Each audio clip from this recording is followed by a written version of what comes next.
Efficient public transportation is the backbone of first world nations, with cities like London, Singapore and Hong Kong setting global benchmarks for reliability and efficiency in their transit system. As first world cities increasingly prioritise public transport by offering incentives, reducing road construction and raising the cost of car ownership for environmental benefits and traffic reduction, it's pertinent to ask, where does Malaysia stand in this shift towards sustainable urban mobility?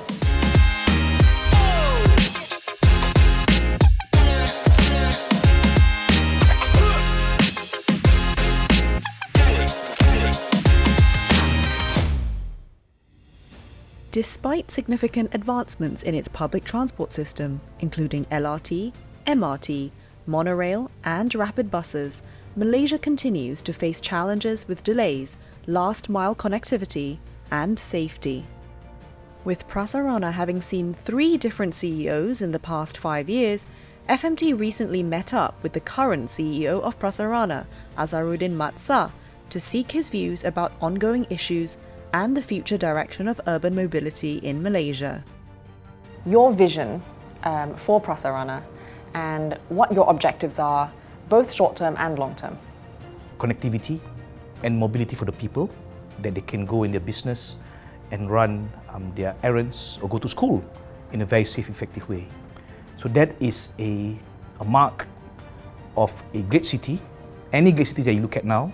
At present, Prasarana's latest study indicates that the usage hovers between 15 to 16%, suggesting a considerable gap that needs to be bridged to meet their 40% target by 2030.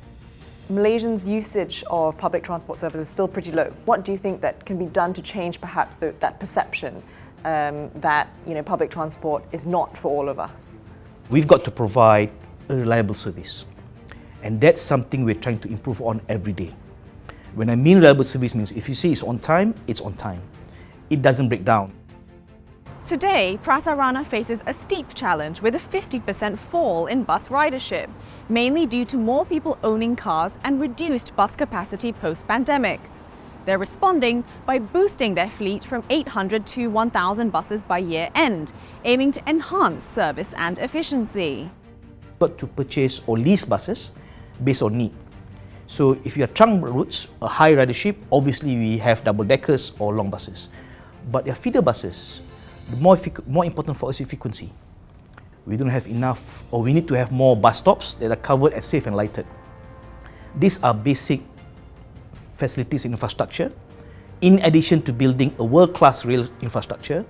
Azharuddin emphasised the significance of projects like LRT3, currently at 90% completion and slated for full completion by March 1, 2025, to enhance connectivity by seamlessly linking with the Kelana Jaya line, KL Interchange and One Utama, expanding the transport ecosystem for diverse destination access.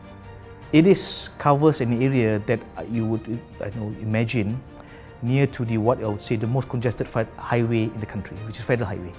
On new rail lines, Azharuddin emphasised the undeniable significance of MRT3. If I look at the proposed line it goes through highly dense areas. It goes to Hartamas, then it goes to Segambut, it goes to Pandan, it goes right up to Ampang and lead up to many areas of KL. How urgent it is, I think from a public transport proponent, we do require it. But we understand it's ultimately the government's decision. And it's based on government finances. Additionally, Prasarana has been under scrutiny, particularly following a head-on collision on the Kelana Jaya line on May 24, 2021.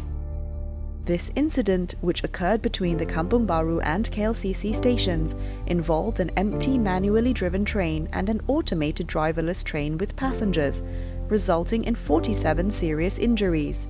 In the aftermath, Azharuddin was appointed in July 2021, succeeding Nizam Alias. May 2021 incident was an unfortunate incident that should have never have happened. And we are making steps to improve. I think we are making steps to have better competent technical officers manning our trains, and that's being in place. Looking at is also predictive maintenance.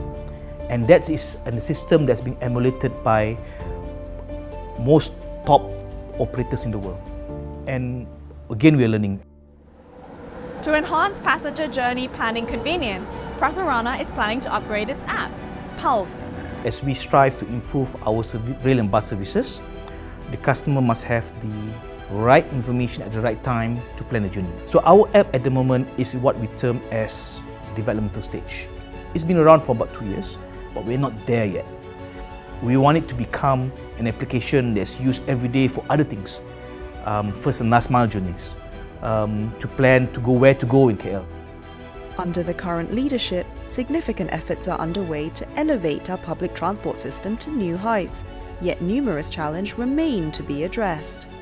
The pivotal question now is, when will our public transport be reliable enough to enable us to forego our cars, as seen in many first world cities? One thing is certain, enhancing public transport is vital for our transition into a developed nation. Hannah Kam, FMT Business.